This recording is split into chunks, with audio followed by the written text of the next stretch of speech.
senantiasa mengatakan konsep-konsep baru yang itu bukan konsep Islam sama sekali. Gus Zulfikar, misal jasmani, rohani, sering dengar nggak? Rohani, makan rohani itu makan rohani itu gimana? Oh, tausiah makan rohani. Konsep orang-orang Persia itu gini, makanan jasmani rohani itu gini. Kalau kita mau meningkatkan rohani, jasmani harus diturunkan. Tapi kalau jasmani tinggi, rohaninya rendah. Maka kalau Anda mau dekat dengan Tuhan, poso, puasa putih, jangan makan yang enak-enak. Kalau perlu gak usah makan sama sekali. Sering gak dengar yang gitu-gitu? Nah, karena mereka perlu menurunkan jasmani supaya rohaninya naik. Ini konsep-konsep filsafat. Kalau mau benar uzlah, jangan di tengah-tengah orang. Pergi menyendiri, gitu loh. Nah, ini kan konsep-konsepnya Persia. Bagaimana pembagian antara jasmani dan rohani? Apalagi pembagiannya Yunani, filsafatnya lebih ngeri lagi, silogisme. Tuhan kuat nggak? Kuat. Maha pencipta nggak? Maha pencipta. Bisa nggak Tuhan menciptakan sesuatu yang tidak sanggup diangkat sendiri? Nah, itu filsafat Yunani modelnya begitu. Termasuk Mu'tazilah, itu kenanya di situ juga. Yang namanya kalam Allah berbeda dengan kalamnya manusia, betul? Betul? Kalamnya Allah beda dengan kalam manusia. Karena Allah bukan manusia, betul kan ya? Berarti kalam Allah bukan kalam manusia, betul? Betul. Berarti Al-Quran itu bukan kalamnya Allah, tapi makhluk. Karena selain Allah semuanya makhluk. Gitu dong? Sesat kan? Lalu apa? Karena pakai silogisme tadi. Silogisme tadi, kambing pakai jenggot, kambing berjenggot, Felix berjenggot. Kesimpulannya, nah itu silogisme itu begitu. Jadi premis minor, premis mayor, premis minor, silogisme langsung ditabrak. Gak bisa. Muncul yang begini-begini. Pemahaman kaum muslimin gak siap dengan ini. Muncul lagi nasionalisme, muncul lagi kemudian hal-hal yang lain, sekulerisme, pluralisme. Gak siap, habis kita. Apalagi, nah ini. Kemudian dia katakan ini salah satu yang sangat terkenal, seorang perdana menteri dari Great Britain itu dia mengatakan, William Ewart Gladstone, so long as there is this accursed book, dia katakan. Jadi selama masih ada kitab tertutup ini, Al-Quran, kita tidak akan pernah ada kedamaian di dunia. Karena dia tahu persis kekuatan itu Al-Quran. Jadi Al-Quran harus dijauhkan dari kaum muslimin. Dan kalau antum tadi dengar ngomong saya terus merefer pada kondisi yang sekarang, ya persis sama, gitu kan ya? Nah itu yang dia katakan. Apalagi karena kemudian suatu waktu ketika dikatakan ketika khilafah sudah diruntuhkan dan Inggris pada saat itu pemenang perang dunia pertama, ketika khilafah diruntuhkan, itu wilayahnya dibagi-bagi, wilayah khilafah dibagi-bagi. Yordan dikasih kepada Raja siapa namanya? Sudah saya lupa. Raja Abdullah bin Talal. Lalu Arab Saudi dikasihkan kepada King Faisal. Nanti King Faisal akan dikudeta. Itu ceritanya. Jadi yang kemudian berbuat yang salah itu pasti akan diperbuat yang salah juga. Dia bagi-bagi semua wilayah-wilayah itu pada orang-orang yang lain yang menjadi sekutunya di pertemuan khilafah itu. Ternyata justru Turkinya diperdekakan. Nah, maka orang-orang yang ada di parlemen Inggris mengatakan, kenapa kita menaklukkan Turki susah-susah? Sekarang kita biarkan dia merdeka. Turki ini penyakit. Lalu dikatakan oleh Lord Curzon apa? Tenang. Situasi di Turki sekarang sudah berbeda. Mengapa? Karena Turki itu sudah mati. Khilafah itu sudah mati dan tidak akan pernah naik lagi. Nah, kenapa? Kita hancurkan dua kekuatan moral mereka. Apa? Khilafah dan Islam. Maka tenang aja, Turki nggak bakal bangkit lagi.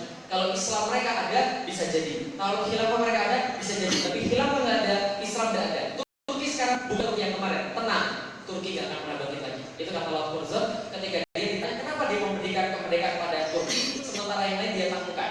Nah, jadi kira-kira itu Menteri Luar Negeri daripada Inggris. Makanya ketika kita berhadapan dengan orang-orang yang lain, mereka melihat kita tuh begini. Kondisinya memang begitu. Kita punya pribadi, kita punya jamaah, kita punya negara. Secara pribadi kita senantiasa dibimbing oleh Al-Quran dan As-Sunnah. Yang kedua, secara jamaah kita punya pengikat namanya ukhuwah. Dan secara negara kita punya khilafah. Nah, tiga ini yang dirusak oleh mereka. Yang pertama khilafahnya dirusak, betul sebagaimana sabda Nabi, ikat-ikatan Islam akan berurai, perbuatan itu ya satu demi satu. Yang pertama adalah al-hukmu. Yang pertama adalah pemerintahan. Yang terakhir adalah as-salat. Yang pertama adalah pemerintahan, yang terakhir as-salat. Sekarang itu adalah ukhuwah. Betul atau betul? Kita diadu sama orang kafir.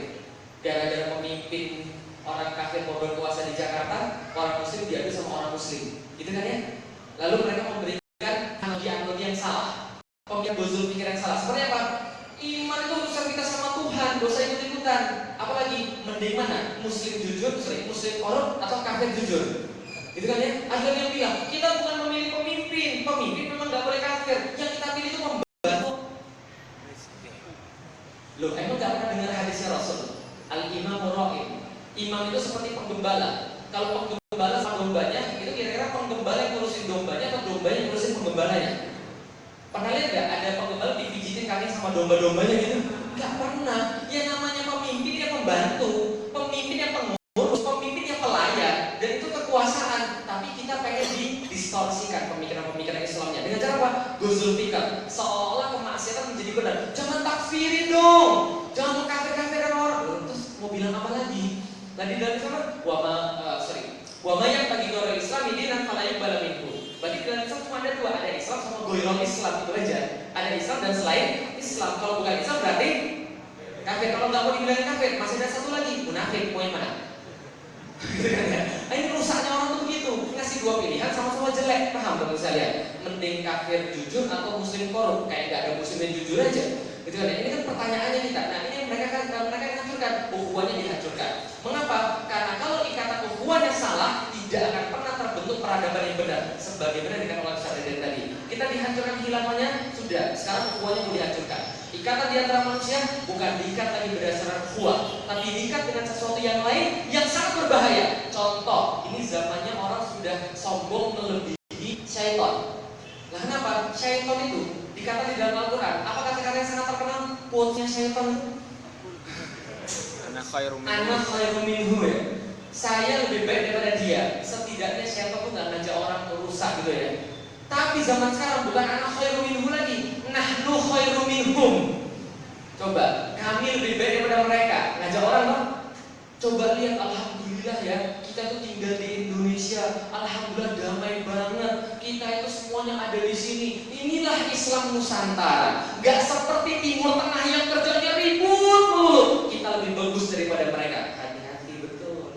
Antum kira di Suriah itu perang? Antum kira di Gaza itu perang? Lantas antum merasa lebih baik daripada mereka? Sombong betul. Jangan-jangan mereka itu sudah diuji imannya dengan surganya Allah.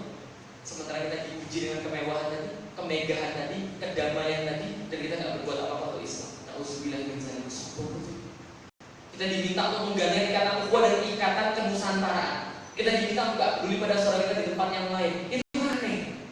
Padahal dulu pas saya masih kafir, ya saya begitu.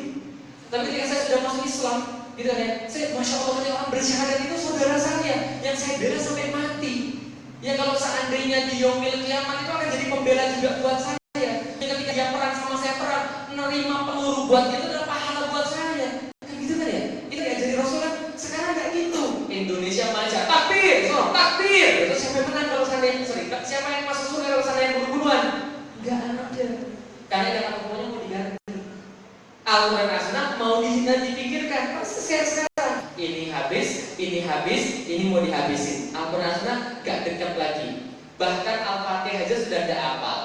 Ada yang apal nggak ngerti artinya. Yang ngerti artinya nggak tahu pemahamannya. Ghairil maghdubi alaihim waladdallin. Yang namanya makhdub itu Yahudi, yang namanya dolin itu Nasrani. Nah antum itu sudah berdoa 17 kali baca Fatihah, lo kok makin pemimpin yang kafir tuh piye? Ini kan problemnya kan ya. Ini loh, coba dilihat.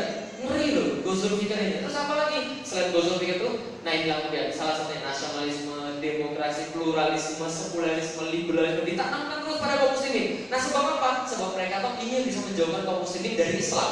Mereka mengatakan pada orang-orang Arab pada saat itu, Faisal, nabimu orang apa? Kira-kira gitu ya. Nabimu orang apa? Orang Arab lah. Quranmu bahasa apa? Arab lah. Mau-maunya dia sama orang Turki. Coba lihat sampai sekarang. Kalau semua orang Arab rata-rata kalau nggak paham Islam benci sama orang Turki. Orang Turki rata-rata benci sama orang Arab. Lah ini dalam buku ini Muzakkarat Sultan Abdul Hamid sampai Abdul Hamid bilang kok, saya rasa orang-orang Turki yang membenci orang-orang Arab adalah sebuah kebodohan. Lah kenapa? Karena Allah menyatukan kita bukan atas dasar itu. Tapi itu kemudian dikompor-kompor terus muncullah Fatatul Arab, pemuda Arab, gerakan pemuda Arab. Di Turki nggak mau kalah. Arab itu sudah jadi bawaan sekarang mau untuk enak-enaknya aja kudeta dan sebagainya. Kita bentuk yang lain, Fatatul Turk, pemuda Turki, gitu kan ya? Pemuda Turki yang nanti akan dimasuk dalam Freemason tadi, membentuk gerakan politik namanya Ittihad wa Taraqi. Itu partai politiknya pada saat itu, partai kemajuan dan partai kemajuan dan teknologi atau modernitas, kira-kira gitulah pokoknya. Nah, ini yang terjadi, masuk kemudian semua Gus Zulfikar ini sehingga mereka tidak lagi bangga dengan Islam. Persis seperti yang dikatakan. Mereka bangga bukan karena Islam, tapi karena yang lain. Gitu kan ya. Sampai-sampai kalau di Indonesia ada yang mengatakan begini, kami ini adalah orang Indonesia yang kebetulan Muslim. Paham maksudnya? Orang Indonesia yang kebetulan Muslim. Bukan Muslim yang lahir di Indonesia, tapi Indonesia kebetulan Muslim. Karena itu NKRI harga mati. Antum jangan sembarangan kasih harga mati, hati-hati. Harga mati itu cuma satu dalam Al-Quran, wala tamutunna illa wa antum. Jangan mati kecuali Muslim. Jadi kalau antum belum Muslim jangan mati dulu. Karena itulah Muslim itu harga. Kalau seandainya antum harus mati demi keislaman, mati aja. Gitu loh maksudnya. Illa wa antum Muslim. Gak ada yang harga mati di dunia ini kecuali satu, keimanan itu. Karena kalau mati tanpa keimanan kita tidak ada apa-apanya. Tapi kalau kita mati sebagai yang lain, itu masih bisa ditolong. Bisa dipahami teman-teman sekali maksudnya. Oke, kalau gitu kita lanjut lagi. Nah, kalau mulai terjadi, ini film-filmnya saya lewatin aja. Kalau mau nonton aja sendiri ya. Nanti atau baca bukunya yang lebih lengkap lagi. Yang tadi yang ditulis oleh Ustaz Deden. Ini ada beberapa orang kafir yang dulu menginfiltrasi kaum muslimin pada awal abad 17. Namanya Al-Yazi atau Butrus Al-Bustani. Mereka berdiri di balik American University in Lebanon. Jadi Lebanon American University. Mereka melakukan muktamar di sana. Ini beberapa perjanjian-perjanjian yang kemudian mewakili serangan fisik, merupakan sebab-sebab yang lain lagi. Serangan fisik kaum muslimin menyebabkan khilafah semakin lemah lagi. Saya lanjutkan lagi ini hidupnya juga. Nanti kalau mau cari aja di YouTube, cari aja ya sebab-sebab keruntuhan khilafah gitu, insya Allah ada. Nah, akhirnya Khalifah Ma'mun membubarkan Janissaries, pasukan Yeniseri, pasukan yang sangat berjasa ketika menaklukkan Konstantinopel pada tahun 1826. Menyusul setelah itu adalah dilakukan yang tadi dikatakan oleh Ustaz Deden, namanya Tanzimat. Tanzimat ini apa? Reformasi tapi lebih pada reformasi sekuler. Di saat itu dibagi dua, ada mahkamah syariah, ada mahkamah dunia, ya gitulah. Ada mahkamah syariah, ada mahkamah non syariah dan sebagainya. Ada aturan-aturan syariah dan aturan enggak syariah. Kenapa? Pada zaman itu tahun 18 ini Islam sangat dekat, bukan Islam. Kaum muslimin, khalifah sangat dekat dengan Prancis. Lah kenapa? Karena istrinya kebanyakan orang Prancis. Maka kalau ke Turki, ke Istanbul itu ada satu masjid namanya Masjid Petrivenial Sultan. Jadi istri Sultan ada yang namanya Petrivenial. Itu bahasa Arab bukan? Ini punya aja susah gitu kan. Petrivenial Sultan. Nah, ini reformasi kemudian dilakukan berdasarkan hukum-hukum Prancis. Reformasi militer berdasarkan militer Prancis dan Swedia dan sebagainya. Menghapuskan jizyah kepada orang kafir, mendirikan pasar saham, non-muslim disuruh menjadi tentara liberal, diperbolehkan mendirikan universitas barat dan mendirikan parlemen supaya kekuasaan khalifah itu dibatasi. Dan ini terjadi ketika masanya sebelum Abdul Hamid. Makanya Abdul Hamid ini orang yang sangat penting sekali. Saya tuh sedih banget. Pertama yang ke Turki nyari makamnya salah karena salah Google Map gitu kan ya. Kedua kali nggak sempat, ketiga kali nyari ternyata nggak sempat. Kemarin 2015 ketika musim dingin saya nyari alhamdulillah dapat masuk direnovasi ya Allah ya Rabbi.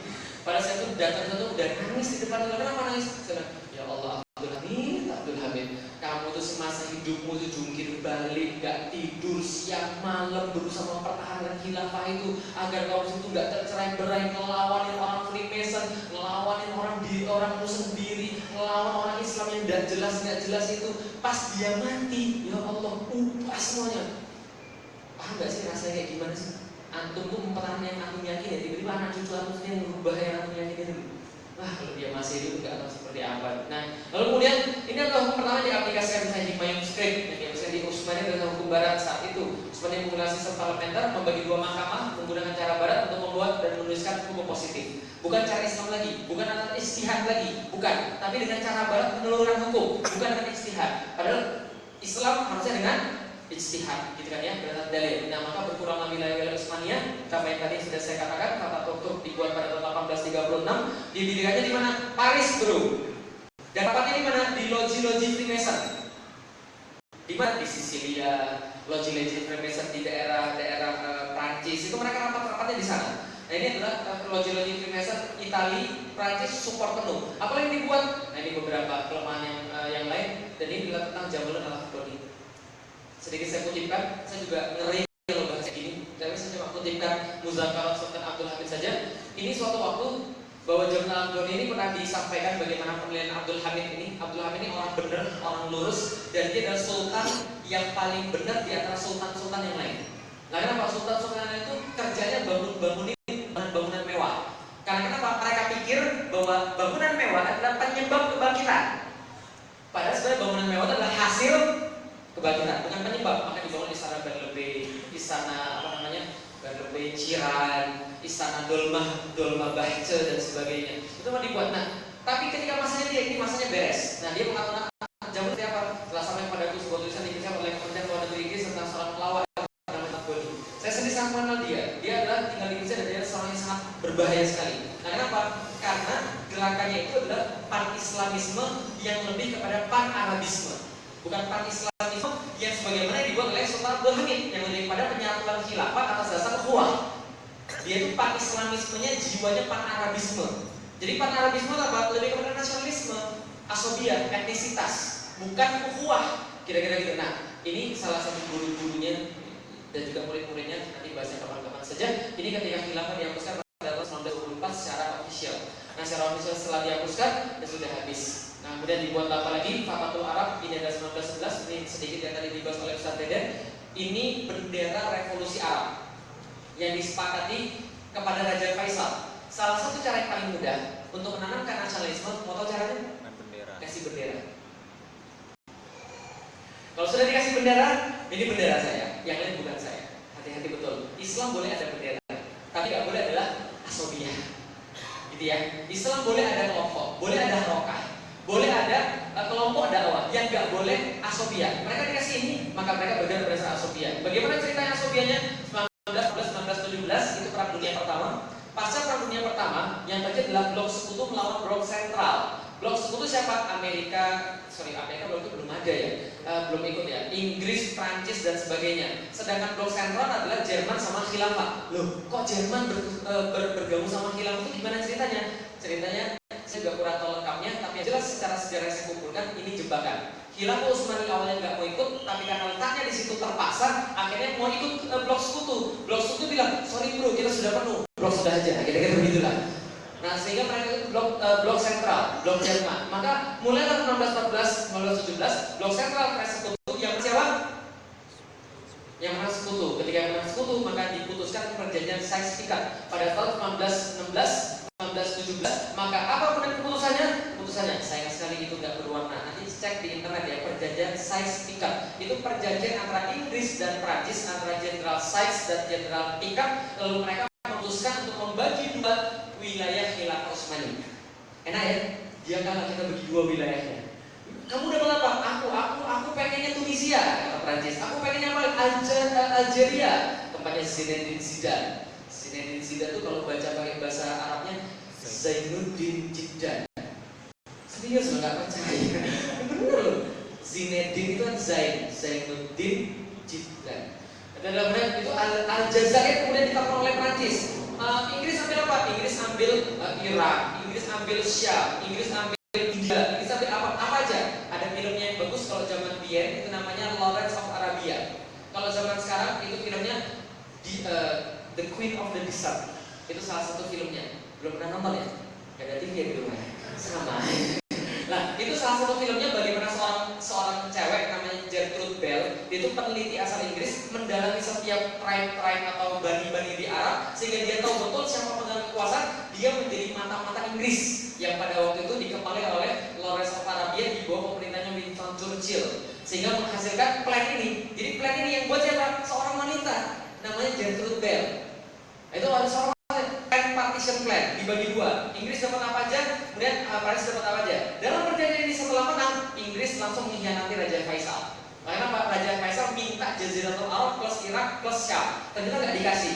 Ternyata Yordan dikasih kepada Raja Abdullah Salal. Sedangkan cuma dikasih wilayah Arab. Dan dia dikudeta lagi nanti sama Ibnu Saud. Nah, kira-kira begitulah cerita zaman dulu. Oke, setelah itu terjadi semua gimana? Nah ini diterbitkanlah 1917 Deklarasi Balfour. Pernah belajar sejarah Deklarasi Balfour?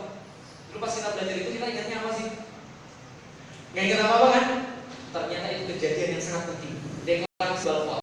Setelah dari perang dunia pertama, Inggris mendapatkan wilayah ini dan wilayah ini, khusus Yerusalem dijadikan wilayah internasional. supaya bisa dimiliki oleh Prancis maupun Inggris. Tapi Inggris itu pintar, dia bilangnya dari internasional padahal sudah diambil sendiri. Nah, setelah dia dapat Yerusalem, maka tadi cerita Theodor Herzl yang sempat mendatangi Abdul Hamid pada tahun 1867 yang nggak dikasih lagi, 1905 datang lagi nggak dikasih lagi, lantas dia mencoba cara lain. Gimana? Dia melobi Rothschild.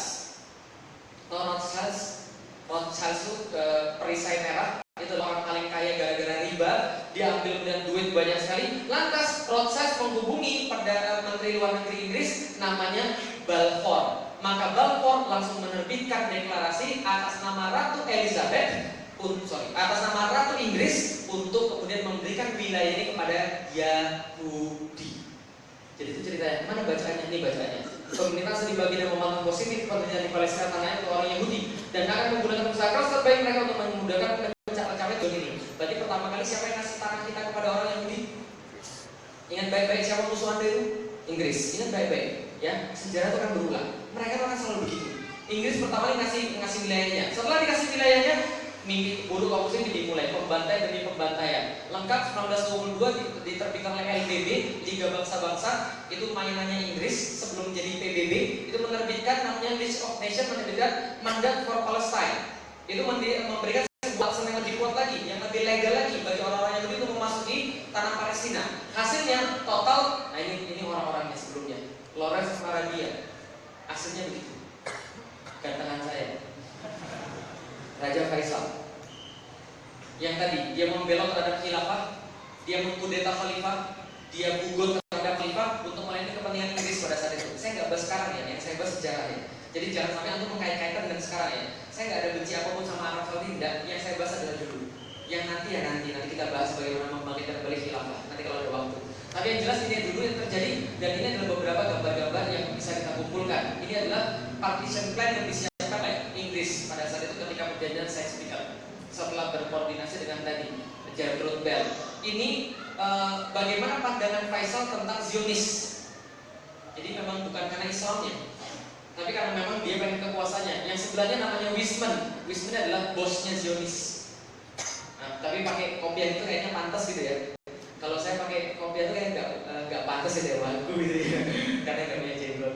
Ya lebih tadi. Nah ini Faisal Weizmann ini juga sama. Bagaimana raja Arab Saudi dan berdiskusi dengan Inggris.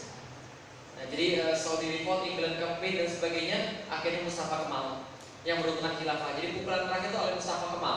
Ini adalah orang Yahudi Dunama yang merupakan antek daripada orang-orang Inggris. Dia kemudian menjatuhkan khilafah, lalu kemudian melegalkan khilafah untuk hancur. Ini orangnya Mustafa Kemal. Lalu setelah dia kemudian menghancurkan khilafah, sukses, lalu dia melakukan sekularisme besar-besaran di Turki yang sampai bertahan sampai sekarang. Nah, kita doakan mudah-mudahan ayat 2 ini bisa cukup diberikan Allah untuk membangkitkan kembali khilafah seperti kita inginkan itu. Kemudian menjadi Al-Islam sebagai museum, melarang memakai kerudung jilbab dan sebagainya. Ini kerjaan-kerjaannya dia. Akhirnya kemudian khilafah runtuh dan sebagaimana sudah kita ketahui muncul lagi yang pengen menegakkan kembali. Yang pertama siapa? Orang-orang India yang protes, bukan orang Indonesia yang pertama kali protes, orang India. Orang India protes, mereka membuat sebuah gerakan itu protes, bikin tanda tangan, protes, kembalikan khilafah kepada kami. Karena kami ibarat anak ayam keinginan induknya, kembalikan khilafah kepada kami. NU juga protes.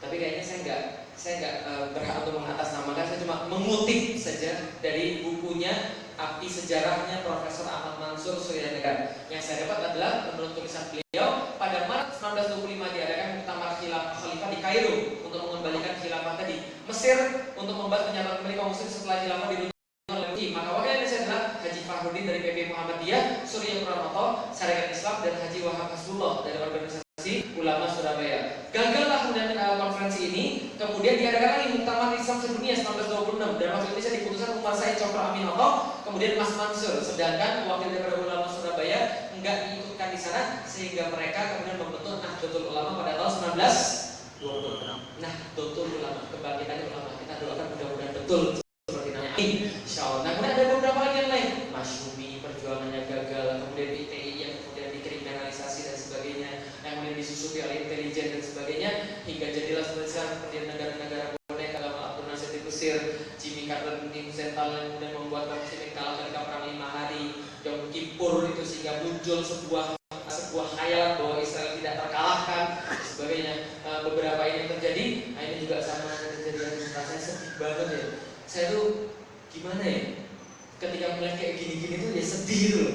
Saya buat presentasi ini ketika Gaza diserang pada tahun 2008.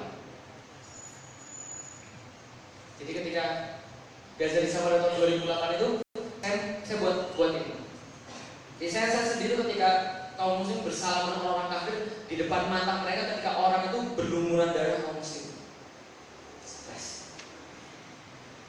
Oke, baik. Nah, ini adalah strategi merusak Islam adalah merusak metodenya. Islam punya ideologi, metodenya adalah metode penerapannya khilafah, metode penjagaan syariat, metode penyebarannya dakwah dan jihad. Maka wajar kalau antum yang sekarang ngomong yang ini dikatakan sebagai teroris. Antum ngomong ini aman, gitu kan ya. Ngomongin biasa-biasa aja antum aman. Tapi kalau ngomongin ini, ngomongin ini, antum pasti dikatakan teroris. Bagi saya tidak ada masalah. Sebab kenapa? Bagi saya ketika saya dapat Islam ini sudah cukup. Bagi saya ketika saya dapat Islam ini, dunia itu sudah dapat, insya Allah. Nah, kenapa? Ya itulah yang memang diberikan kepada saya. Lah, bagaimana mungkin saya meninggalkan sesuatu yang saya dapat susah-susah gitu? Maka ini adalah strategi orang-orang kafir. Maka hati-hati betul. Nah, dari sini apa yang perlu kita dapatkan? Ingat, kita bukan nostalgia. Enggak. Ustadz Deden sudah ngomong, buat buku ini bukan nostalgia. Tapi itu apa? Hati-hati betul. Di kalangan kita itu ya, ada orang munafik. Dulu itu namanya Freemason. Sekarang namanya bisa jadi yang lain. Ngomong-ngomong, Ustadz Deden juga sudah menulis bahwa setelah Freemason dilarang oleh Soekarno, itu yang tempatnya itu salah satu tempat nongkrong itu adalah tempat Bapak Naskah.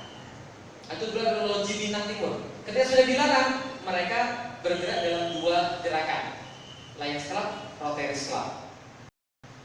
Presiden Abdurrahman Wahid dicabut kemudian itu apa? Jadi Kepresnya Soekarno itu dicabut oleh Abdurrahman Wahid. Jadi pelarangan Freemason di Indonesia itu dicabut oleh beliau. Ya, setelah dicabut ya sekarang boleh lagi. Jadi sebenarnya nggak usah lagi perlu ada Rotaries Club, nggak usah lagi ada Lions Club. Langsung aja Freemason. Itu sudah boleh di Indonesia, nggak ada masalah. Sudah ada batasan hukumnya. Nah, jadi ada kayak gitu. Ada orang-orang munafik, ada orang-orang yang benar-benar cinta pada Islam, ada orang-orang yang kafir yang nggak suka sama Islam. Kenali orang-orang yang sudah bersatu. Lihat apa sebab-sebab kebangkitan. Kenapa Allah menganugerahkan kepada Utsmani itu kebangkitan. Allah anugerahkan kepada Abbasiyah itu kebangkitan. Allah anugerahkan kepada Umayyah itu kebangkitan. Allah anugerahkan kepada Khulafaur Rasyidin Rasulullah itu kebangkitan. Insya Allah itulah jalan kita juga mencapai kebangkitan. Terima kasih. Assalamualaikum warahmatullahi wabarakatuh. Jazakumullah khair Ustaz Felixio. Langsung saja kita akan masuk ke sesi pertanyaan. Untuk peserta muslimah, silakan dituliskan pertanyaannya itu kepada panitia. Hanya ada sisa sesi 3 pertanyaan saja. Satu sesi untuk 3 pertanyaan. Saya mulai dari yang Ikhwan dulu. Ada yang bertanya? Oke, silakan Pak Emil. Semoga bisa mewakili, silakan. Oke. Berdiri atau gimana?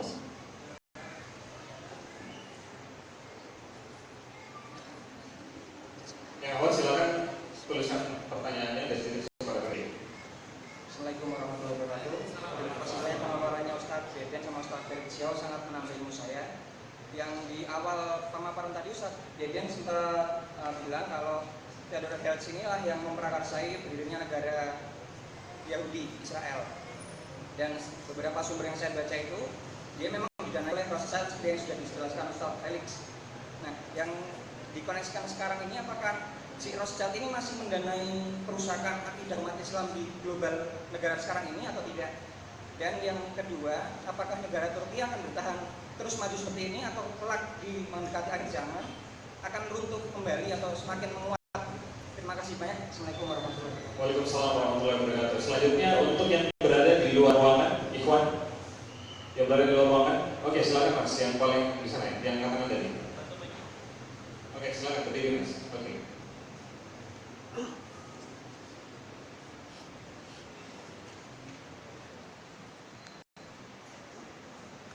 Assalamualaikum warahmatullahi wabarakatuh. Saya ingin bertanya tentang sistem politik di Indonesia kan sekarang sudah demokrasi. Jadi bagaimana sikap kita terhadap umat muslim? Apakah kita mengikuti atau kita menghindari hal seperti itu? Terima kasih. Oke. Pertanyaan dari awal sudah ada. Oke, sembari menunggu pertanyaan dari awal, saya berikan kepada Ustaz Deden dulu.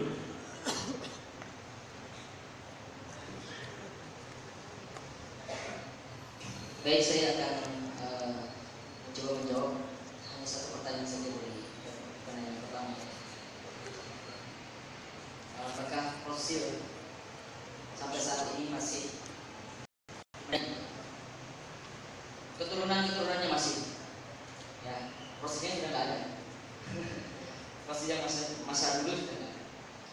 Tidak hanya fosil saja, tapi baik sekali, ya. Bahkan mereka di dalam Al-Quran juga disebutkan semangat mereka untuk berinfak, ya, di dalam rangka untuk memerangi kaum muslimin sangat besar sekali. Maka kalau ini tidak diimbangi dengan semangat kita untuk jihad bil mal, ya, berjihad dengan kemampuan harta kita, nah maka tentu ini tidak menjadi pertarungan yang tidak seimbang. Mereka begitu semangat, ya, dukungan materi mereka begitu sangat besar, ya. Tetapi kita umat Islam tidak memiliki semangat yang sama seperti mereka. Mestinya harus lebih, ya. Dia lebih jelas untuk kita bagaimana bersedekah, berinfak di jalan Allah Subhanahu Wa Taala itu sampai berlipat ganda menjadi 700 kebaikan. Jadi dukungan finansial, ya, sangat besar. Dan ini pula sebenarnya yang dilakukan oleh orang-orang Yahudi pada masa itu. Ketika umat Islam tadi Ustaz Kalis menjelaskan, senang sekali penguasa-penguasanya saat itu membuat istana-istana, gitu ya. Kemudian menjadikan kas negara menjadi defisit. Akhirnya mereka harus minjam. Kemudian orang-orang ini bikin bank. Kaum muslimin minjam di situ ke bank itu. Lama-lama karena terikat, akhirnya orang-orang Yahudi ini memberikan syarat. Jika kamu mau minjam ke sini atau minimal diringankan beban-bebannya, maka kamu harus ikut apa kata kami. Gitu kira-kira. Ini persis mungkin terjadi kepada bangsa kita saat ini. Karena kita tergantung kepada orang lain, terlilit hutang kita, maka dengan mudah pihak lain itu akan mendikte kita. Nah ini faktanya demikian. Maka pada satu sisi kita sebagai umat juga harus memiliki kesadaran untuk meningkatkan kapasitas kita dalam banyak hal, termasuk juga kapasitas kemampuan ekonomi kita. Bukan di dalam rangka kita menumbuhkan hukum dunia ini, kotorannya ilmu, tetapi di dalam rangka untuk mendanai umat ini menuju kebangkitannya. Karena ini tidak bisa dipungkiri, kita tidak bisa menafikan bahwa berdirinya negara Israel itu berkat dukungan dana yang luar biasa besarnya dari keluarga itu. Luar biasa besarnya. Bagaimana mereka mendirikan perumahan-perumahan, bagaimana mereka menggiring, ya, orang-orang yang tadinya berada di luar Palestina, berada di luar Yerusalem, mau mereka masuk ke sana. Itu kan butuh modal besar, membutuhkan propaganda yang luar biasa, dan itu membutuhkan biaya. Ya. Jadi ini satu proyek yang mustahil pada masa itu, tetapi mampu direalisasikan oleh Herzl. Tentu dengan dukungan strategi dan dukungan dana. Kalau tidak ada dana, tidak ada biaya, tidak mungkin akan terwujud untuk negara Israel. Nah, maka ini juga menjadi pelajaran bagi kita. Tadi saya sedikit menyinggung bahwa kita barangkali juga perlu mempelajari semangat Herzl itu, bagaimana taktiknya dan seterusnya. Ya. Ini sejarah bagi kita sebagai sebuah pelajaran. Baik, terima kasih. Baik, terima kasih. Banyak sekali pertanyaan yang masuk. Nanti insya Allah kita coba pilih satu-satu. Ini gambarnya, nggak kelihatan ya, asik. Gambarnya Theodor Herzl sama Rolf Charles. Rolf itu merah, Charles itu artinya desain, merah, Rolf Charles. Ini adalah Abdul Hamid, dan ini adalah Herzl yang ketika bilang kepada Abdul Hamid ketika minta, dia bilang, saya pengen minta tanah Islam. Abdul Hamid berkata bahwa tanah itu bukan milik saya, tapi milik umat saya. Pada tahun 1867. Datang lagi pada tahun 1905 dengan iming-iming dunia. Karena khilafah itu utangnya banyak, karena sultan-sultan sebelum Sultan Abdul Hamid itu sangat berlebihan, seperti tadi Ustaz tadi katakan, maka dia memberikan 150 juta pound sterling pinjaman 150 juta ponsel itu berapa sih? Kalau sekarang sekitar 150 T. Karena itu zaman dulu ya, sebelum inflasi. Bukan sekarang konseling sekarang, bukan konseling 1924. 150 T membayar utang khilafah sebesar 33 juta pound sterling, membuatkan kapal induk buat khilafah, apalagi memberi pinjaman lagi 3 juta pound sterling dan membangun Universitas Utsmaniyah. Itu yang dilakukan. Kalau sekarang diterima nggak kira-kira sama pemimpin orang-orang kita zaman sekarang? Nah, ternyata apa kata Abdul Hamid? Kata-kata yang ngeri. Ini kata-kata dia. Nasihati Hazel, jangan lanjutkan rencana dia. Aku tidak akan melepaskan walaupun segenggam tanah ini, Palestina, karena dia bukan milik saya. Tanah itu adalah hak umat Islam. Telah berjihad demi kepentingan tanah itu. Mereka sudah menyirami tanah itu dengan darah mereka. Kalau Yahudi, silakan simpan harta mereka. Dan jika Daulah Khilafah Utsmaniyah dimusnahkan pada suatu hari, maka mereka boleh mengambil Palestina tanpa membayar harganya. Ternyata itu terjadi. Ternyata Theodor Herzl ingat kata-kata itu. Akan tetapi sementara aku masih hidup, lebih baik aku menusukkan pedang dalam tubuhku daripada melihat tanah Palestina dikhianati dan dipisahkan dari daulah. Perpisahan adalah sesuatu yang tidak akan terjadi. Aku tidak akan memulai perpisahan itu selagi kami masih hidup. Itu kata-katanya Abdul Hamid. Nah sekarang Rothschild masih ada keluarganya dan masih kaya. Termasuk yang terkaya di Amerika. Lah kenapa? Karena Rothschild pindah ke Amerika. Makanya dari Inggris ketika 1914 sampai 1917 yang menang adalah Inggris karena ada keluarganya di situ. Freemason itu kuat sekali loh. Lalu kemudian setelah menang di situ pindahlah keluarga ke Amerika. 1945 Amerika menang, PLBB diganti jadi PBB. Bosnya bukan lagi Inggris tapi Amerika. Amerika kemudian memberikan sebuah legitimasi terhadap negara Israel yang sekarang terbentuk pada 1948. Jadi ya, jadi itu adalah masih ada sampai sekarang. Keluarganya masih ada, orang masih kaya-kaya. Bisnisnya di mana? Bankir. Bank. Jadi riba itu bukan hanya urusan perang sama Allah, tapi antum tuh dikutuk sama seluruh manusia yang disulitkan karena riba itu. Gimana riba bisa menyulitkan manusia? Kalau untuk mau yang gampang, buka di YouTube ada judulnya I want the earth plus 5%. Kita ada satu film bagus yang buat orang Jerman. Filmnya film kartun tapi ceritanya bagus sekali. Nah itu ceritanya Rothschild, gimana dia bisa menguasai keuangan dunia dengan sistem riba itu.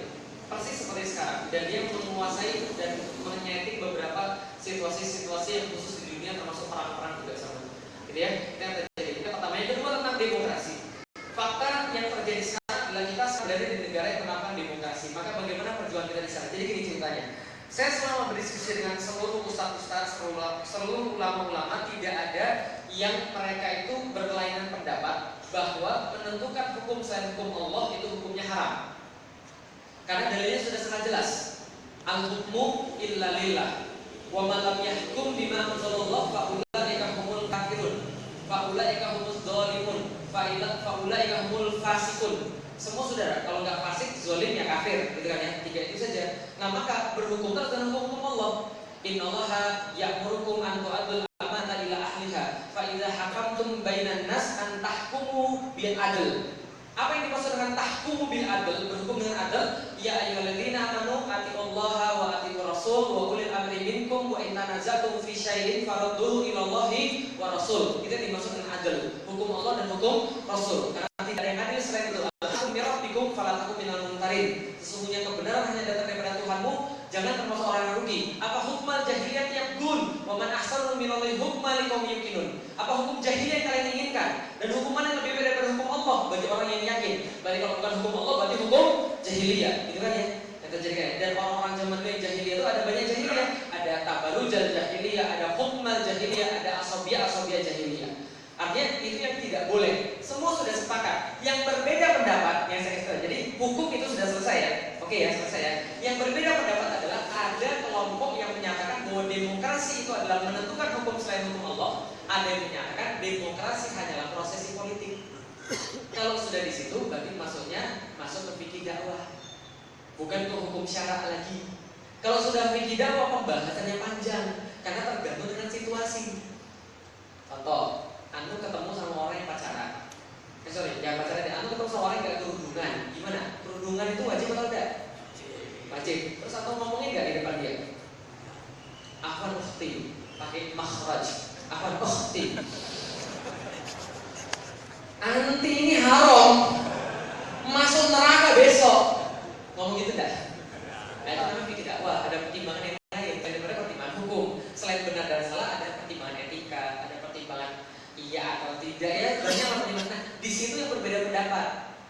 ada seperti Hizbut Tahrir yang mana demokrasi haram dan tidak layak untuk dijadikan sebagai wasilah memperjuangkan Islam. Ustaz Budi Asari berpendapat yang sama, ada beberapa orang berpendapat yang sama, tapi ada berpendapat seperti misalnya PKS, seperti misalnya Ikhwan di beberapa tempat lalu mengatakan bahwa ini hanya wasilah saja, tidak terkait dengan hukum syarak. Lalu bagaimana? Monggo silahkan cari hukum syarak mana yang lebih kuat, yang paling logik, yang sudah diyakini, berjuanglah di dalamnya. Bisa dipahami ya? Yang nggak benar itu yang nggak berjuang. Bisa dipahami ya saya? Artinya ini ceritanya, kita itu Muslim, itu hukum syaraknya sudah jelas. Yang berbeda cuma di situ-situ saja. Nah kalau perbedaannya di situ, Allah nggak akan tanya. Sebagaimana ketika Rasul bilang jangan sholat asar kecuali di Bani Quraidah. Ada yang memahami kita harus sholat asar di Bani Quraidah. Ada yang bilang ini sudah waktunya asar bro, sudah hampir habis. Lah kalau enggak gimana kita jamaahnya sama maghrib? Nggak bisa. Enggak dengar apa kata Rasul di Bani Quraidah. Enggak di sini aja kalau enggak sudah. Kalau gitu kamu yang sholat ya sholat, kita jalan ya jalan. Akhirnya ada yang sholat, ada yang jalan. Yang sholat akhirnya di situ asarnya, yang jalan asarnya diriwayatkan ada yang asarnya hampir tengah malam. Jadi dijamak tuh sholat asar, maghrib, isya. Lapor Rasul, ya Rasul ini masa sholatnya ini dijamak mana ada? Jamak sampai malam kayak gitu, ini masa sholat sampai malam kayak. Ada yang bilang, ya Rasul itu mereka nggak dengar sama kamu, kamu kan sudah bilang jangan sholat asar dari Bani Quraidah. Apa kata Rasul? Lah harus, nggak ada masalah, nggak problem. Terus yang ngomong tadi itu sih mana yang tanya tadi? Sudah sama lu gitu. Maunya temennya disalahin gitu ya. Bener kan lu kan? Kandiannya apa sih? Enggak gitu. Kita tuh Muslim. Artinya apa? Ya selama berdasar pada dalil yang dia yakini rojih ya sudah lakukan. Bagi saya secara pribadi, demokrasi bukan jalan saya. Saya berjalan dengan cara yang lain, berdakwah dengan cara yang lain. Tapi yang jelas orang kafir, saya masih nggak mau dia memimpin. Kenapa? Karena itu sudah jelas-jelas dikatakan dalam Al-Quran. Maka saya katakan tegas-tegas, saya tolak pemimpin kafir. Gitu loh. Nah ada orang yang pernah mengatakan tidak, ini kita manfaatkan. Ada yang mengatakan juga manfaat itu yang baik-baik aja, jangan yang ini. Enggak, kalau enggak ya ini lebih kehilangan segala-galanya. Ya monggo, silakan pelajari, terus pelajari. Yang saya pengen tuh gini loh, ini banyak sekali harokah Islam, ya. Antum tuh coba lihat, harokah Islam kan kayak nasi goreng, ya toh? Nasi goreng itu kan beda-beda. Nasi goreng mana yang di Jogja paling enak? Sate Kelatak mana yang paling enak? Ya kan banyak loh, ya itu jawaban antum karena mungkin aku baru di sana. Tapi yang lain punya yang lain juga. Ada yang bilang oh iya memang di situ enak tapi rame aku nggak suka yang rame. Bagiku lebih baik sepi, walaupun mungkin rasanya so-so gitu kan ya. Ya mungkin terserah dia. Salah nggak kira-kira? Yang salah, yang nggak makan mati. Tapi saya maunya makan soto ya boleh monggo silakan aja asal tuh makan yang halal gitu loh maksudnya. Jadi yang kayak gini-gini demokrasi yang terjadi sudah bagi tugas saja. Bagi saya pemimpin kafir haram. Lah antum yang mau memperjuangkan demokrasi monggo, terus dari kapan kafir haram? Monggo silakan yang mana yang mau dipilih. Kan gitu kan ya. Tapi saya tidak meyakini dengan metode itu. Karena bagi saya metode perubahan adalah dengan metode perubahan gaya Rasulullah. Itu yang saya yakini. Tapi kita tidak bisa memaksa orang. Dan hal yang salah adalah ketika kita mengatakan bahwa kita benar yang lain salah. Karena bisa jadi kita salah. Bisa jadi. Tapi yang nggak mungkin salah adalah orang yang berdakwah ilallah dengan cara dalil yang sudah jelas dan dengan bimbingan para ulama. Insya Allah nggak salah. Ya kalau salah ya ada pemaafannya lah insya Allah. Gitu kan ya. Nanti akan dijelaskan oleh Allah. Ini yang benar, ini yang paling benar. Jadi urusannya adalah benar dan yang paling benar insya Allah. Maka doa. Bicara Allah insya Allah. Jadi ada hikmah yang sombong itu ya muncul di mana-mana itu ya. Itu mungkin ada hikmahnya. Di Jakarta tuh ya insya Allah tuh lagi anak-anaknya. Kalau kita berusaha mengesampingkan dari ini loh, ada sesuatu yang sangat nyata-nyata sekali dan ulama-ulama semua menjadi malu. Lah kenapa? Ini adalah hasilnya. Bahwa kenapa? Bahwa ternyata umat Islam itu ternyata tidak perhatian pada agamanya. Gitu kan? Nah ini adalah tamparan buat kita semua. Setidaknya yang enggak doain aja, doain mudah-mudahan. Yang jelas kalau Islam memimpin, insya Allah bukan dengan demokrasi. Kalau dalam demokrasi semuanya boleh diobrolkan. Dalam Islam ada yang boleh diobrolkan, ada yang tidak boleh diobrolkan. Yang boleh diobrolkan, yang boleh dimusyawarahkan adalah besok sholat Jumat mau di mana, itu boleh dimusyawarahkan. Yang nggak boleh dimusyawarahkan sholat Jumat ya. Nah, jadi kira-kira begitu. Jadi Islam sudah punya aturan sendiri. Insya Allah Islam punya pengganti nasionalisme, bukan pengganti. Punya yang lebih baik, itu adalah ukhuwah Islamiyah yang membuat kita bersatu hanya karena mengakui Allah yang sama. Insya Allah. Berarti Ustaz tidak cinta Indonesia. Saya cinta Indonesia bro, makanya saya dakwah. Lah kalau saya nggak cinta terus ngapain saya dakwah? Gitu loh. Lah ngapain saya menyerahkan tanah saya pada orang kafir? Cinta Indonesia itu tidak sama dengan nasionalisme. Karena nasionalisme adalah perasaan yang sama gara-gara satu tempat berlangsung dalam waktu yang lama. Tapi kalau antum diserang Indonesia, Makassar diserang antum ngamuk. Tapi ketika Suriah diserang antum santai-santai aja. Itu nasionalisme. Paham maksudnya? Tapi ukhuwah nggak gitu. Ukhuwah itu adalah ketika Suriah diserang antum sakit hati.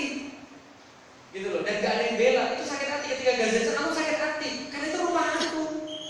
Gitu maksudnya. Nah, jadi itu adalah ukhuwah nasionalisme. Nanti insya Allah akan diganti dengan Islam. Insya Allah dengan Al-Quran, dengan As-Sunnah. Insya Allah kalau ada dalil ikuti, pelajari yang mana. Terserah. Yang penting berdakwah. Jangan sampai nggak dakwah. Itu yang salah. Sudah pasti salah. Kalau dakwah, insya Allah kita jadi benar.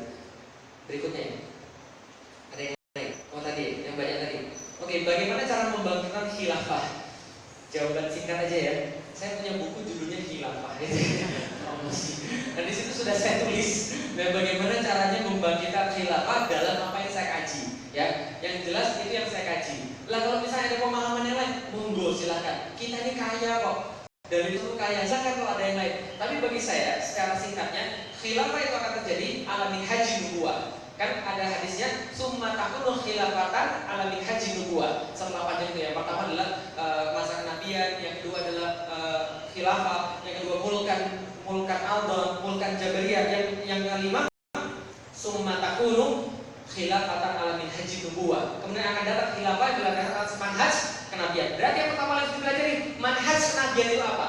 Bagaimana Rasul berdakwah? Bagaimana Rasul berdakwah di tengah-tengah jahiliyah lalu menegakkan Islam? Sedang tiga, satu pembinaan atau tasghir. Yang kedua adalah bagaimana Rasul mensyiarkan di tengah-tengah umat. Itu ditandai ketika ada sebuah ayat yang turun. Fasda bima tu'maru Fasda bima tu'maru wa arid anil kafirin. Fasda bima tu'maru. Fasda bima tu'mar wa arid anil musyrikin. Nyatakan pada muat secara terang-terangan apa yang diperintahkan oleh Allah. Nah itu adalah fase yang kedua. Maka kemudian mereka keluar bersama-sama mensyiarkan Islam. Yang ketiga ketika diterimanya Rasulullah di Madinah, diterima kekuasaan. Artinya adalah apa? Di situ kita sama. Intinya adalah meyakinkan sebanyak apapun orang. Anak-anak penguasa itu Rasul ngambilnya Bani Adi anaknya masuk Islam, Bani Amir bin Sosok anaknya masuk Islam. Begitu kan ya? Anak-anak itu yang nanti akan jadi penguasa kemudian menegakkan Islam, menyerahkan kekuasaan pada Islam. Itu yang terjadi di Madinah. Selengkapnya baca buku itu aja biar gak panjang ya. Jadi sabar sekali.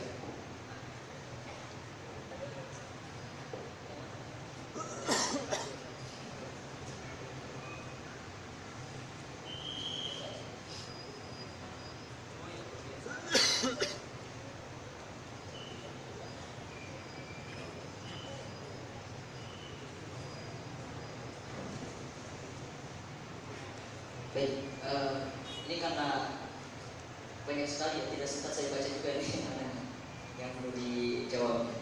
Mungkin hanya menambahkan saja dari apa yang tadi sudah disampaikan sangat lengkap oleh Ustaz. Salah satu hal yang barangkali kita bisa ambil menjadi satu pelajaran dari apa yang pernah disampaikan oleh Mukhadul dan Mukhadimah.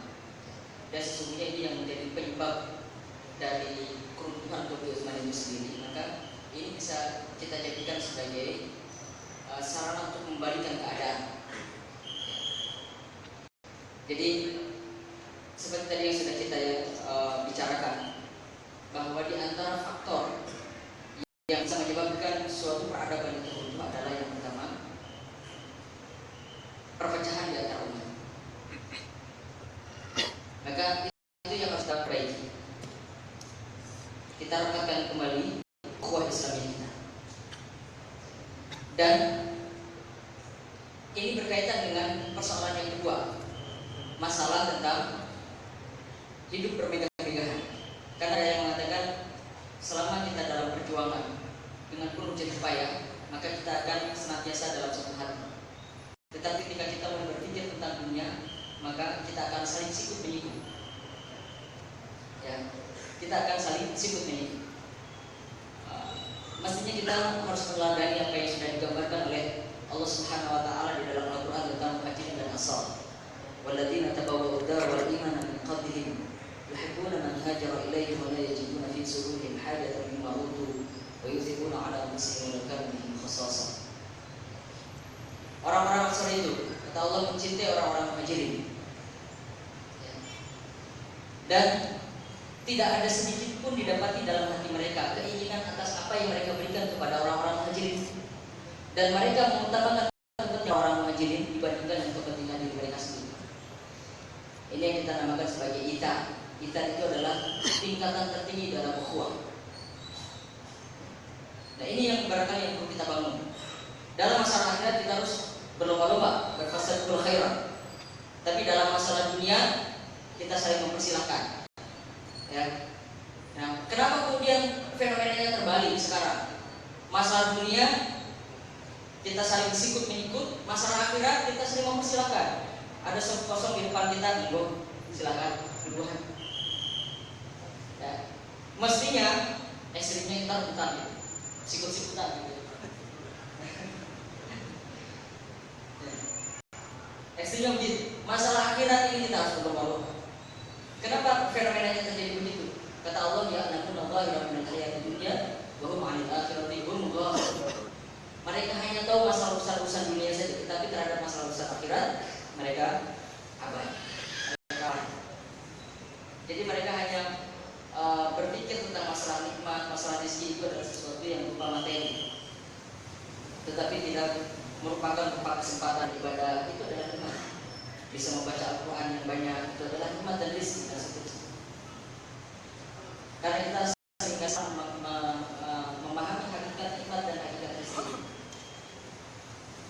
Nah, jadi yang pertama mengeratkan ukhuwah, yang kedua kita harus berhati-hati dengan fasilitas-fasilitas ini. Bukan berarti kemudian kita menghindari semua itu. Allah juga mengatakan kita tidak boleh merupakan nasib kita di dunia, urusan kita di dunia. Nah, jadi dua hal ini barangkali yang menjadi salah satu poin, ya. Bagaimana kita mulai menata langkah-langkah kita untuk bisa membangun kembali peradaban. Kita menghadiri kita, kita melanjutkan. Mau sampai jam berapa sih? Sampai subuh. Ya sampai maghrib ya, terus saya minta izin. Baik, ada pertanyaan di sini, saya coba jawab selama masih ada waktu. Apa yang bisa kita lakukan untuk mewujudkan kembali Islam kembali? Apakah harus dengan pendirian khilafah? Dan bagaimana sekarang sebagai adik mahasiswa dan sebagian tadi ada pertanyaan juga yang bisa kita lakukan. Jadi gini, kebangkitan Islam itu kan, jadi gini, Islam ini agamanya Allah atau agamanya manusia? Agamanya Allah atau agamanya manusia? Allah. Berarti yang menjelaskan adalah Allah. Maka kalau kita melihat dalam satu perjuangan kebangkitan dan sebagainya, yang kita lihat adalah bagaimana Allah dan Rasul itu menjelaskannya kepada kita. Dan itu yang kita ambil. Maka kalau kita lihat secara logis dulu ya, secara logis mungkin nggak ada ada suatu komunitas yang bisa menerapkan satu hukum-hukum tertentu kalau tidak ada negara secara logikanya. Kira-kira mungkin atau tidak? Contoh begini, waqimus shalah, inna sholata tanha 'anil fahsya'i wal munkar. Kita sholat nggak? Sholat. Kutiba alaikumus syiyam, kama kutiba alal ladzina min qablikum la'allakum tattaqun. Puasa nggak? Puasa. Di dalam surat yang sama, dalam ayat yang berbeda, surat An-Nur ayat pertama, suratun anzalnaha wa faradnaha wa anzala fiha ayatin bayyinatin la'allakum tadhakkarun. Surat itu turunkan, ku ingatkan kepada kalian sebagai pengingat, di dalamnya ada ayat yang sangat jelas agar kalian ingat kepada Allah. Berarti itu ayat pertama. Ayat yang kedua, az-zaniyatu waz-zani fajlidu kulla wahidin minhuma mi'ata jaldah. Zina dan zina maka jilidlah mereka masing-masing 100 kali jilidan. Dilarang atau tidak? Suruh sholat, suruh poso, suruh jilid. Oh ini jangan. Nah, kenapa? Karena ini ngeri. Padahal hukumnya dari mana? Hukum Allah. Berarti tu'minu nabi ba'dil kitab wa takfurun nabi ba'.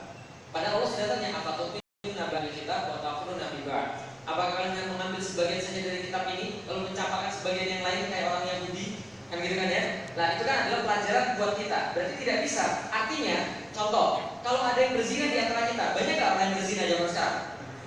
Saya tuh setiap kali nge-tweet atau setiap kali di Instagram itu tentang masalah anak muda, itu pasti ada 3 sampai 4 orang kirim email ke saya, Ustaz, saya nyesel, tapi kalau sudah terjadi gimana? Saya sudah dibohongi, kehilangan kehormatan, saya harus berbuat apa? Ustaz saya bilang, sudah nikah atau belum?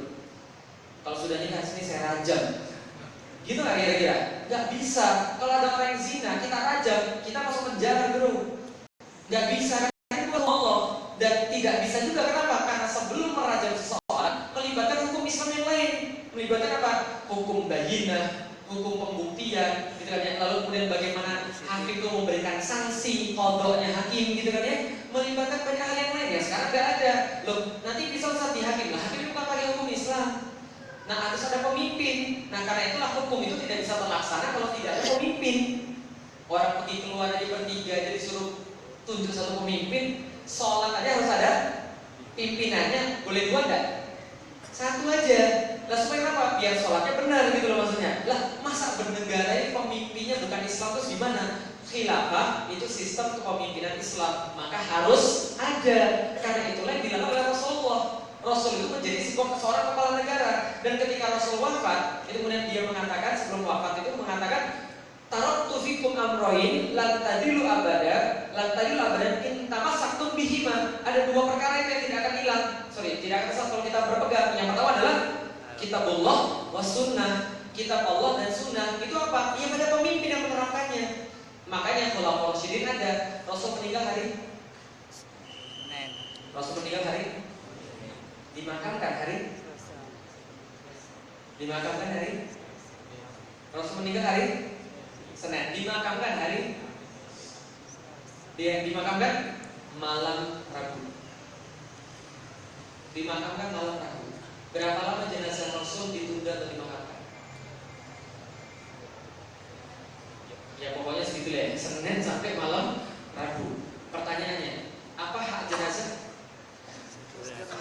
Soalnya dimakamkan. Ada yang tidak boleh ditunda, membayar utang, memakamkan mayit, dan menikahkan anak perempuan yang sudah balik, yang sudah siap, nikahnya tidak boleh ditunda.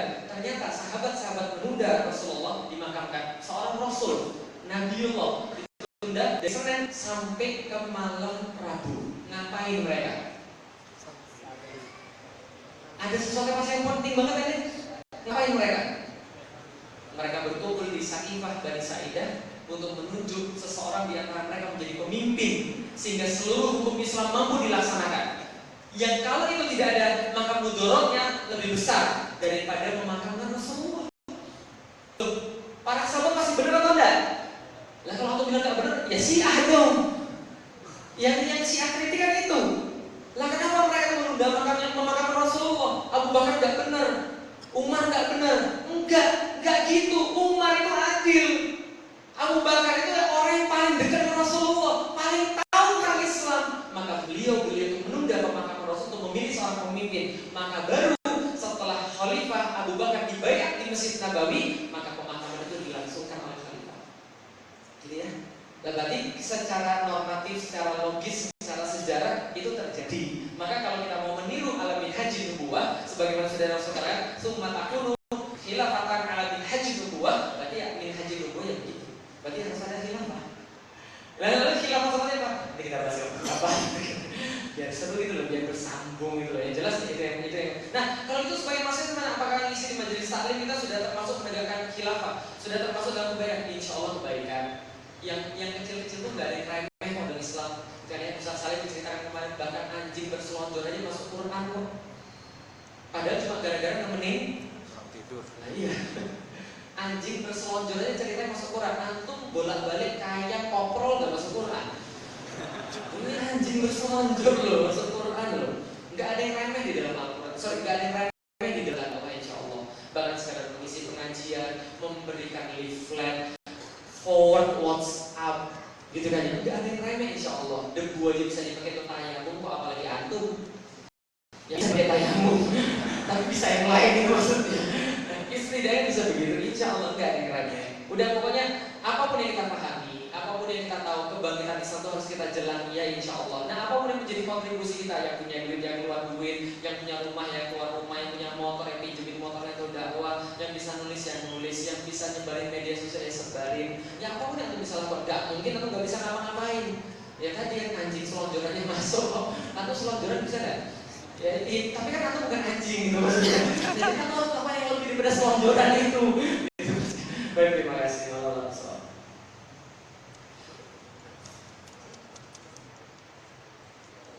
Baik, satu lagi yang akan saya coba jawab berkaitan dengan pertanyaan tentang nasionalisme. Nasionalisme pada masa itu, di masa awal kemunculannya, bagi umat Islam sangat negatif. Sangat negatif, karena nasionalisme ini mengajarkan bahwa suatu wilayah ini harus dikotak-kotakan berdasarkan batas-batas teritorial. Nah, semangat ini pula yang kemudian memberikan kesempatan bagi wilayah-wilayah yang dikuasai oleh Turki Utsmani pada waktu itu berusaha untuk memisahkan diri. Ya, Libya memisahkan diri, Mesir memisahkan diri, kemudian Irak memisahkan diri dan seterusnya. Apalagi negara-negara yang memang bukan merupakan basis Muslim, negara-negara Balkan misalnya, Bulgaria, Armenia, Macedonia, Yunani, mereka berbondong-bondong ingin memisahkan diri ketika mereka mendapatkan inspirasi dari paham nasionalisme ini. Jadi bagi umat Islam saat itu memang paham nasionalisme ini adalah sesuatu yang sangat negatif. Tetapi kita tidak juga memahami bahwa tidak boleh kita kalau begitu tidak boleh kita mencintai negara kita. Boleh, sangat boleh. Bahkan kita harus mencintai negara kita. Tadi Ustaz Faris mengatakan kalau saya tidak cinta Indonesia, dia tidak dakwah. Beliau tidak dakwah. Kita cinta bangsa kita, kita cinta tanah air kita cinta pemimpin kita, masyarakat kita. Yang salah adalah ketika ada umat Islam di luar wilayah Indonesia disakiti, dijajah, dan kemudian kita diam saja dengan mengatakan, itu kan negara lain, saya bangsa Indonesia. Dia di luar batas wilayah teritorial bangsa Indonesia. Dulu Rasulullah sering menangis kok ketika di Madinah, ketika beliau teringat kota Mekah. Bilal sampai menyenandungkan syair-syair untuk mengenang kota Mekah. Saking rindunya dia dengan kota Mekah, cinta dengan kota Mekah. Kecintaan kita terhadap tanah air, terhadap tumpah darah bangsa kita, itu tidak salah. Tetapi jangan membuat kita abai terhadap umat Islam yang ada di luar wilayah negara kita. Ya. Nah, itu yang kita pahami bahwa kalaupun harus kita gunakan dengan istilah nasionalisme, karena ini hanya masalah saja. Ya, nasionalisme Islam. Nasionalisme Islam ini adalah nasionalisme yang diikat bukan oleh batas-batas teritorial, tetapi oleh batas-batas akidah. Di mana ada Muslim di sana tegak berdiri dan mengucapkan kalimat La ilaha illallah, disitulah tanah air kita. Disitulah tumpah darah kita dan harus kita bela. Ini semangat nasionalisme. Saya kira ada, masih ada. Ya, ini closing statement yang nggak sempat dijawab, yang mudah-mudahan nanti saya jawab di media sosial, nanti lewat posting-postingan yang lain. Yang akan saya jawab adalah teman-teman sekalian, betul. Jadi yang mesti kedepankan sekarang adalah urusan ukhuwah. Karena tadi kita punya tiga, kita ada individu, kita ada masyarakat, kita ada negara. Individu itu insya Allah akan baik kalau seandainya ada Al-Quran dan As-Sunnah di dalam diri dia. Tapi tidak cukup ketika dia hanya individu saja. Yang kedua, jamaah ini diikat dengan ukhuwah. Dan ukhuwah adalah ikatan satu-satunya yang benar yang diakui di dalam Islam. Karena ukhuwah ini harus terus-menerus didengungkan. Karena memang ketika kaum muslimin sudah bersatu, Allah ikat di antara kulub mereka itu, Allah ikat di antara hati-hati mereka dengan Islam, maka mereka akan menyerukan hal-hal yang Islam pula. Rabbuna rabbus samawati wal ardh, gitu kan ya. Jadi wa rabbatna ala qulubihim qamu faqalu rabbuna rabbus samawati wal ardh dan seterusnya. Maka itulah ketika Allah sudah menyiapkan hati-hati kaum muslimin. Kapan itu terjadi? Ketika betul akhirat itu di atas segala-galanya. Maka teman-teman sekalian, dari buku ini, jadi di balik runtuhnya Khilafah Utsmani yang bisa didapatkan di Royal Media, ini kita belajar kenapa kita bisa runtuh. Kenapa peradaban Islam sedemikian besar 13 abad itu bisa habis. Sebagiannya sudah saya sampaikan, selanjutnya teman-teman bahas sendiri. Dan seperti apa yang kita bisa lakukan sekarang? Ini closing statement-nya, ngaji. Kajilah Islam. Gabungkan diri kita dalam kajian-kajian Islam. Gerakan-gerakan Islam. Gitu kan ya? Harokah-harokah dakwah. Karena kalau antum nggak melawan itu, maka kajian antum itu sia-sia. Sebab kenapa? Karena Islam itu nggak pernah jadi teori. Islam itu adalah amaliyah. Amaliyah itu harus ada teori nanti. Maka belajar itu tentu diamalkan. Maka itu harus terjadi. Harus gabungan diri dalam harokah-harokah Islam tadi. Kenapa? Karena ini sedang jalan gerbongnya dan kita lagi mau ikut gerbongnya itu, dan gerbongnya nggak nunggu kita, dakwah itu nggak nunggu kita itu perlu dakwah. Maka jangan takut, lihat masuk yang mana saat harokah, yang mana aja asal jangan jil. Itu saya udah bilang berkali-kali, kalau jil udah pasti salah, tapi yang lain insya Allah nggak ada masalah insya Allah, gitu ya. Gabungan dengan harokah, ngaji, kaji Islam yang betul. Kajian kayak begini itu nggak mencerdaskan, mencerdaskan, tapi tidak membuat orang itu jadi paham dengan Islam. Lah kenapa? Karena kajian ini namanya kajian jama'i kan ya, kajian umum. Sedangkan kajian yang kita maksud adalah kajian yang tersistematis, sehingga membentuk bingkai pikiran, membentuk cara berpikir kita Islami, sehingga ketika kita menyebut itu Islami, bukan hanya spot gitu aja. Gitu maksudnya ya. Nah mudah-mudahan teman-teman siap untuk mengkaji Islam, gabung dengan harokah Islam, berdakwah di situ insya Allah. Nanti insya Allah mudah-mudahan Allah ikat hati-hati kita ketika kita kemudian menyeru kepada manusia bahwa Rob kita adalah Robnya alam semesta. Itu adalah Allah Subhanahu Wa Taala, dan Dia tidak mau diserikatkan dengan siapapun, dan Dia itu tidak mau disamakan dengan apapun, dan Dia di atas segala-galanya. Allah bersuap. Mudah-mudahan bermanfaat. Saya terima kasih atas kesempatan yang diberikan oleh Pro Media. Semoga Allah memberkahi. Setelah dari sini mohon maaf, saya harus segera pergi untuk mengejar yang lain. Jadi mohon maaf kalau ada yang nggak sempat foto-foto ataupun tanda tangan. Nanti kapan-kapan kalau ketemu lagi ya. Terima kasih. Assalamualaikum warahmatullahi wabarakatuh.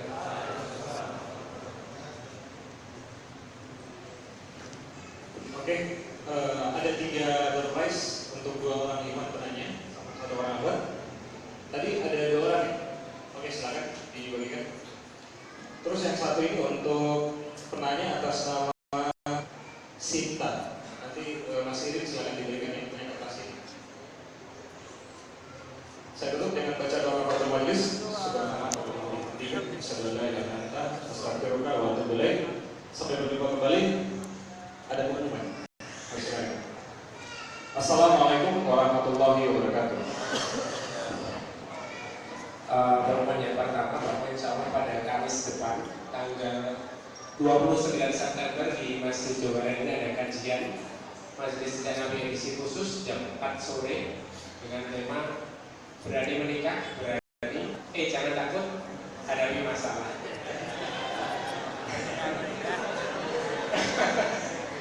Insya Allah bersama Ustadz Abdullah Sunomo, beliau ketua MKI dan Istimewa Yogyakarta. Jadi silakan teman-teman yang mau hadir pekan depan Kamis jam 4 sore dengan tema berani menikah, jangan takut hadapi masalah di masjid ini. Kemudian nanti Mbak Domarin insya Allah ada saudari kita yang akan melakukan legalisasi persyahadatan ya. Jadi bagi teman-teman yang mau menyaksikan, menjadi saksi atau menyaksikan ya, nanti silakan Mbak Domarin di masjid ini. Terima kasih. Saya dari teman-teman Pro Media mengucapkan terima kasih atas kehadiran teman-teman, juga dari Majelis Jejak Nabi, Masjid Joko Karya dan Direktur. Terima kasih. Assalamualaikum warahmatullahi wabarakatuh.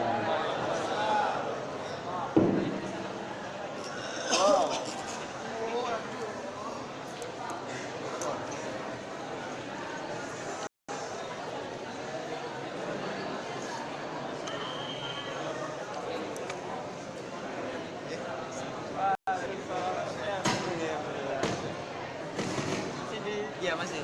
Insya Allah seperti ini. Iya. Ini jenengan masih ikut kajian kita? Saya.